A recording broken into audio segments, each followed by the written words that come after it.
పరమశివుని యొక్క నివాస స్థానమైన కైలాస పర్వతం దగ్గరికి పరిగెత్తి వాళ్ళందరూ లోపలికి వెళ్లబోతుంటే పార్వతీదేవితో కలిసి ఏకాంతవాసంలో ఉన్న పరమశివ దర్శనం చేయడానికి యోగ్యమైన కాలం కాదని అక్కడ ఉన్న ద్వారపాలకులు శూలాలు అడ్డుపెట్టి దేవతల్ని కూడా లోపలికి పంపించకపోతే వాళ్ళు బయట నుంచి పెద్ద ప్రార్థన చేశారు, శివా శివా రక్షించండి.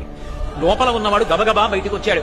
ఏమిరా మీకేం ఆపదొచ్చిందని అడిగారా? మీరే బ్రహ్మ, మీరే విష్ణువు, మీరే శివుడు, మీరే సమస్త శబ్దములకు యోని, అటువంటి మహానుభావుడివి, సమస్త శక్తులు నిన్ను ఆశ్రయించి ఉంటాయి.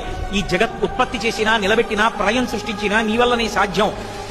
ఆపద కలిగింది, ఆ హాలాహలం తరువుకొచ్చేస్తోంది, భయపడి పరిగెత్తుకొచ్చాం. శంకరా మీరు తెప్ప ఎవరు కాపాడతారు, కాపాడండి. అసలు శివస్వరూపం అంటే ఎలా ఉంటుందో చెప్పారు దేవతలు. మీరు 63 లీలామూర్తులు గ్రహించారు కాబట్టి కట్టెదుట ఒక రూపంతో కనపడతారు.